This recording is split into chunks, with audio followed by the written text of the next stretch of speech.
हरि बोल भक्तों, हरि बोल, हरि बोल, हरि बोल। सफला एकादशी कथा, व्रत का समय एवं व्रत की विधि। ओम नमो भगवते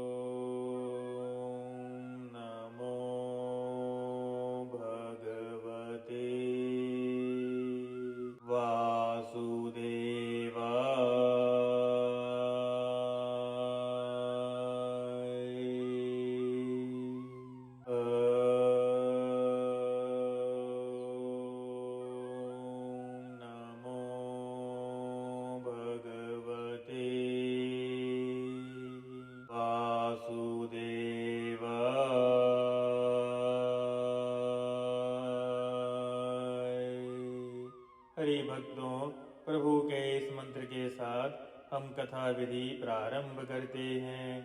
उससे पहले भक्तों यह श्रवण करें कि उच्चारण ओम नहीं, अ उ म अर्थात अकार मकार उकार ओम है। और अक्षर ब्रह्म योग में भी प्रभु ने अपना स्वयं का अक्षर स्वरूप अकार मकार उकार अर्थात इस 3 अक्षरा मंत्र को ही कहा है। इसीलिए मंत्रों के समय उच्चारण शुद्ध रखें। हरि बोल। आइए भक्तों, अब सफला एकादशी की कथा का श्रवण करें। सफला एकादशी के दिन क्या करें और क्या ना करें, आइए श्रवण करते हैं। एकादशी के दिन भगवान श्री विष्णु की पूजा व्रत करने का विधान है।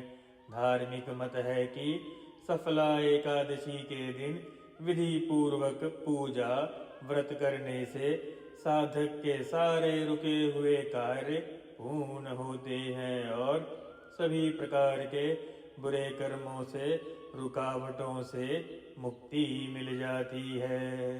भक्तों, सफला एकादशी के दिन कुछ निषिद्ध कार्यों के करने से अर्थात जो कार्य नहीं करने चाहिए वो करने से साधक के जीवन में परेशानियां भी आ सकती हैं। पूरे वर्ष में कुल 24 एकादशी होती हैं। पौष महीने के कृष्ण पक्ष की एकादशी को सफला एकादशी के नाम से जाना जाता है। इस बार सफला एकादशी 7 जनवरी को है। एकादशी के दिन भगवान श्री विष्णु जी की पूजा व्रत करने का विधान है।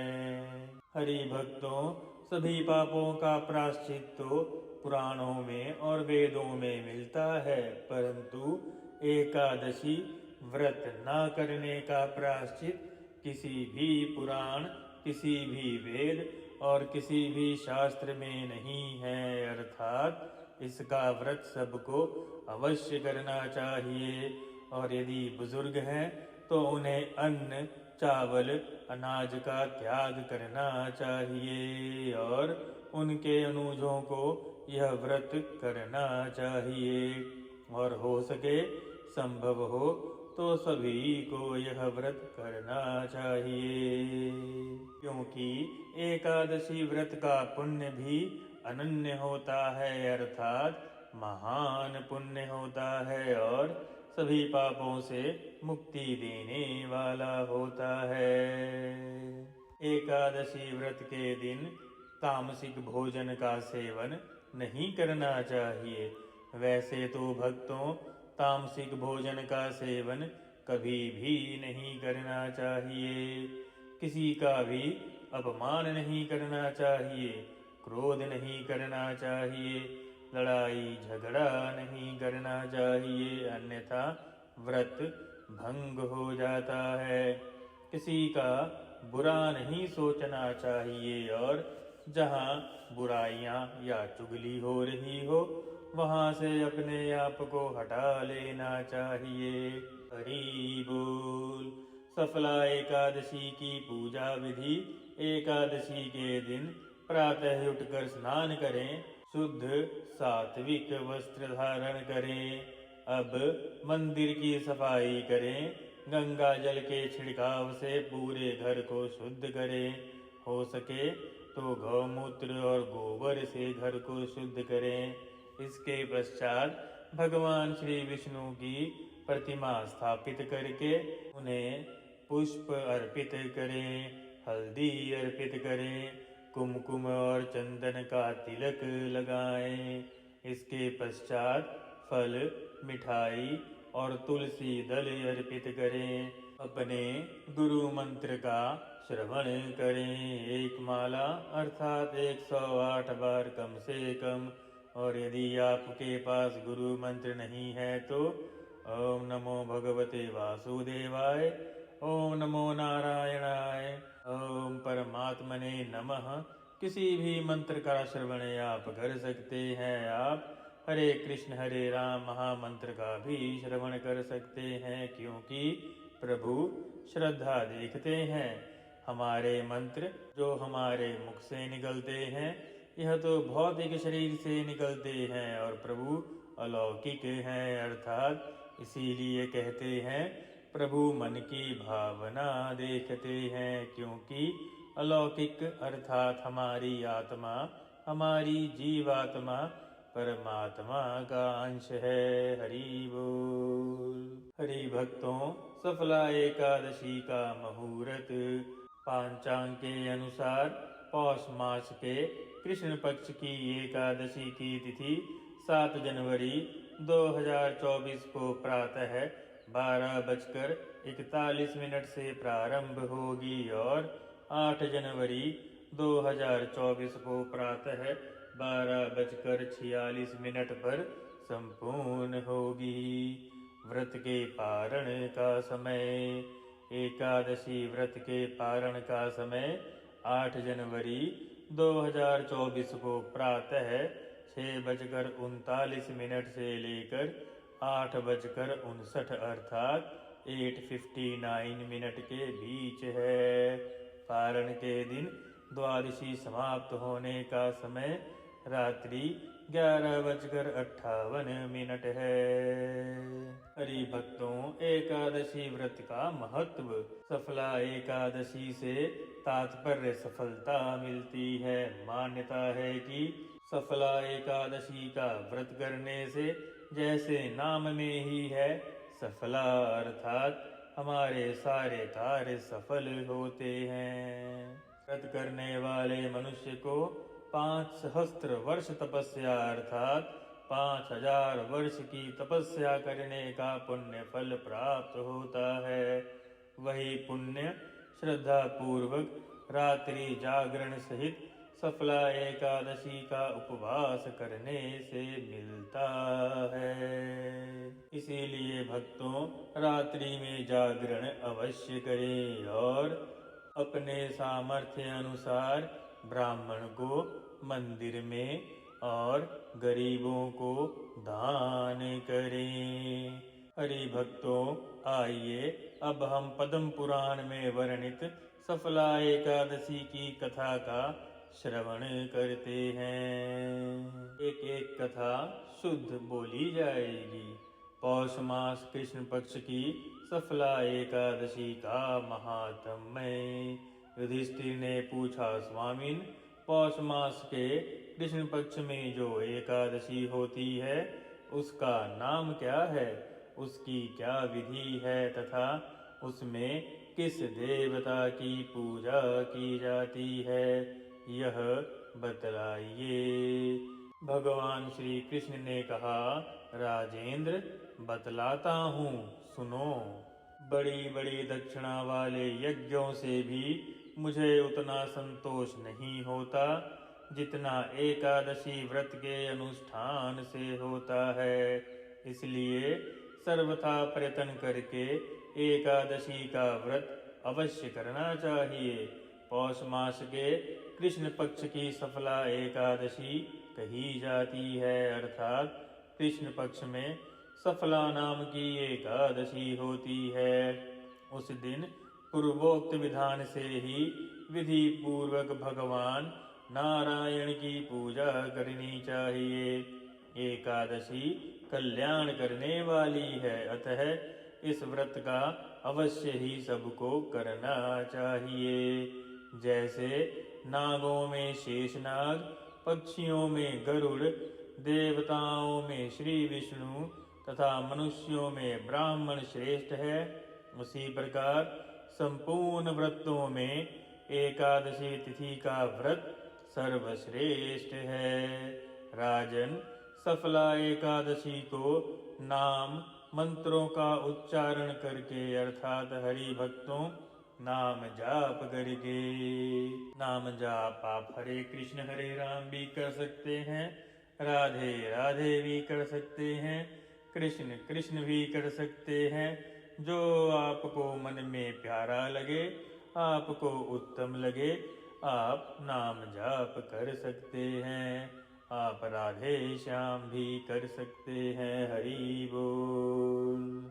या मंत्रों का श्रवण जैसे ओम नमो भगवते वासुदेवाय, या ओम नमो नारायणाय, या राधा वल्लभ मंत्र, जो भी मंत्र आपको उत्तम लगे। आप चाहें तो भगवान श्री कृष्ण के गायत्री मंत्र का या माता राधा के गायत्री मंत्र का श्रवण भी कर सकते हैं, परंतु गायत्री मंत्र में ध्यान दें, यह टीवी या रेडियो पे सुनने वाले मंत्र नहीं है, यह मौन मंत्र है, अर्थात इनका उच्चारण जिह्वा द्वारा नहीं किया जाता, इनको मन में उच्चारण किया जाता है। यही शुद्ध विधि है, क्योंकि गायत्री मंत्र मंत्रों में सर्वशक्तिशाली माना गया है और प्रत्येक प्रभु का, प्रत्येक भगवान के रूप का अपना अपना गायत्री मंत्र है। श्रवण के लिए अर्थात आपके ज्ञान के लिए हम दोनों मंत्रों का आपको शुद्ध उच्चारण करके बता रहे हैं। इसके पश्चात आप मन में ही शुद्ध उच्चारण करें। पहला है भगवान श्री कृष्ण का गायत्री मंत्र। ओम देवकी नंदनाय विद्महे वासुदेवाय धीमहि तन्नो कृष्णः प्रचोदयात्। अगला मंत्र है माँ राधा जी का। इसमें भगवान श्री कृष्ण का भी नाम आता है, श्रवण करें। ओम वृषभानुजया विद्महे कृष्ण प्रियाय धीमहि तन्नो राधा प्रचोदयात्।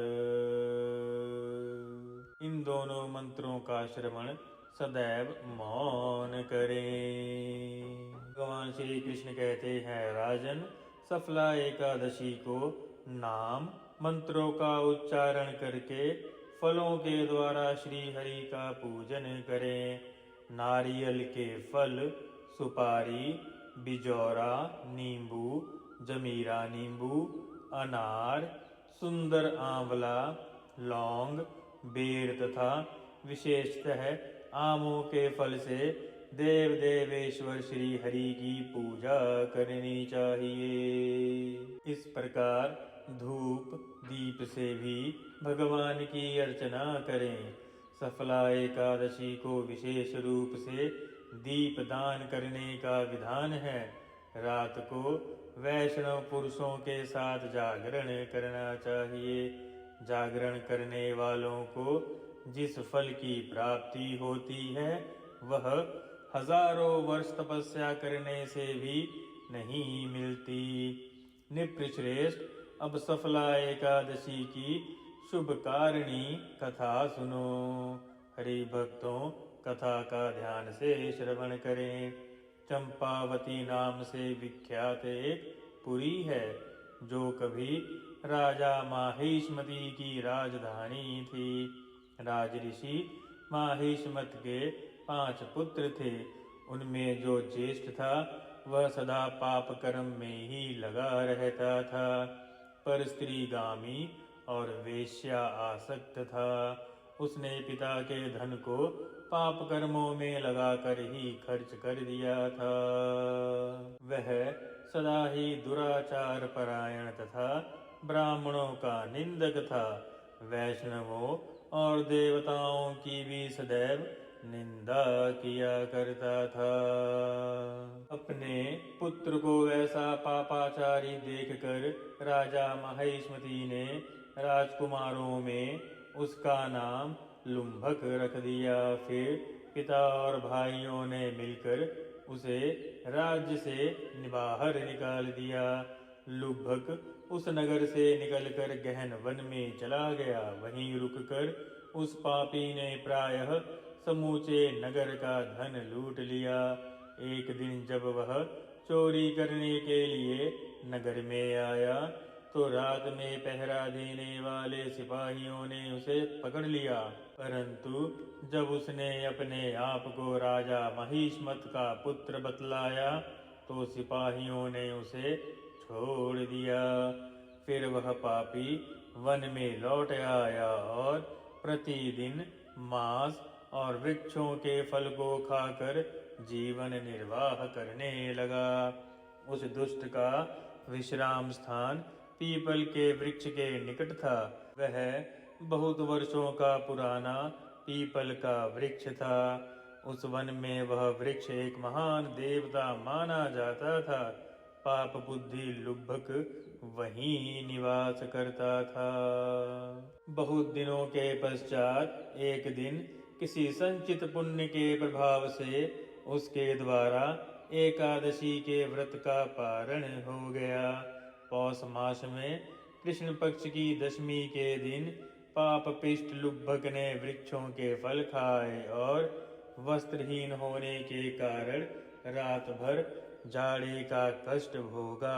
हरि भक्तों, ना उसने उस दिन तामसिक भोजन खाया क्योंकि उसे मिला ही नहीं, और केवल फल खाकर और जाड़े की ठंड के कारण उसने जगराता किया।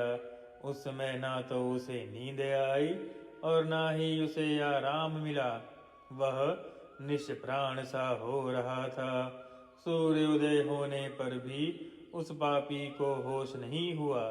सफला एकादशी के दिन लुब्भक बेहोश पड़ा रहा।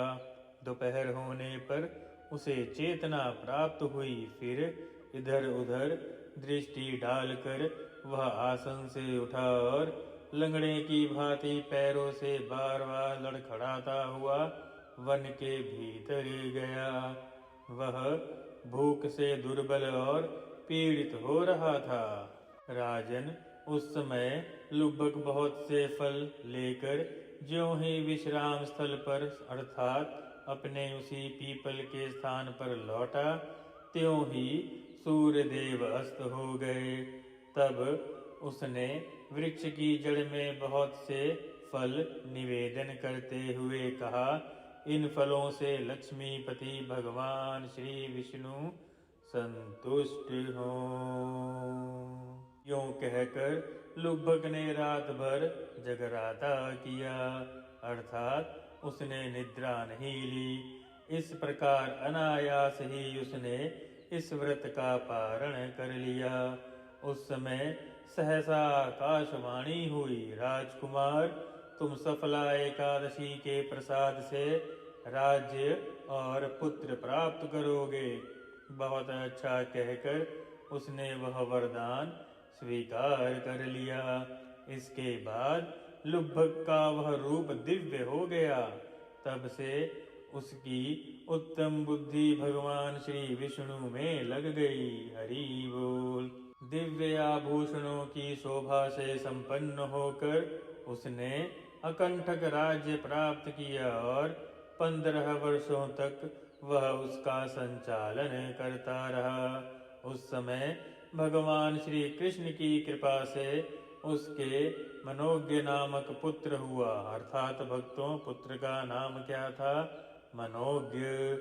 जब वह बड़ा हुआ तब लुब्बक ने तुरंत ही राज्य की ममता छोड़कर उस राज्य को अपने पुत्र को अर्थात मनोज्ञ को सौंप दिया और वह भगवान श्री कृष्ण के समीप चला गया, जहाँ जाकर मनुष्य कभी शोक में नहीं पड़ता। राजन, इस प्रकार जो सफला एकादशी का उत्तम व्रत करता है, वह इस लोक में सुख भोग कर मरने के पश्चात भी मोक्ष को प्राप्त होता है।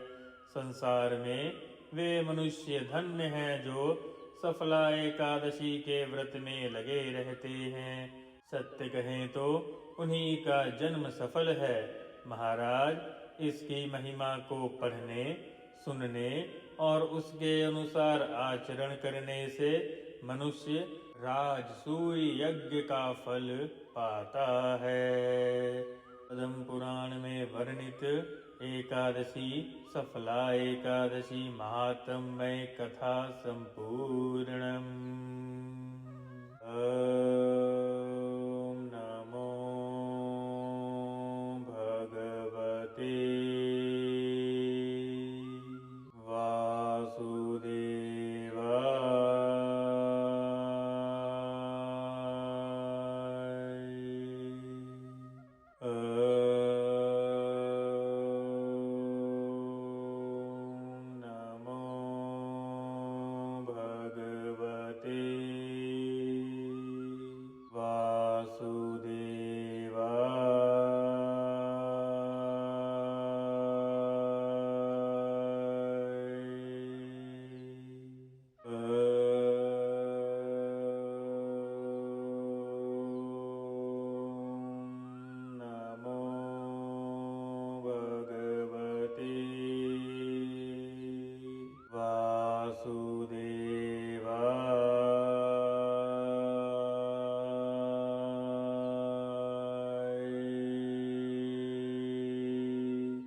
हरि बोल भक्तों, हरि बोल, हरि बोल। हरि भक्तों, हम यथाशक्ति यथा प्रयास शुद्ध शास्त्रों में वर्णित शुद्ध कथाओं का श्रवण आप तक पहुंचा रहे हैं। आप सब चैनल को सब्सक्राइब करके शुद्ध शास्त्रीय ज्ञान के सभी भक्तों तक रीचेबिलिटी बढ़ाने में अपना सहयोग दे सकते हैं। हरि बोल। जय श्री राधे, जय श्री कृष्णा। बोलो श्री बांके बिहारी लाल की जय। माता पिता की जय, गुरुजनों की जय, सब देवी देवतन की जय। हरि बोल। चैनल को सब्सक्राइब करके हमें सहयोग अवश्य दें।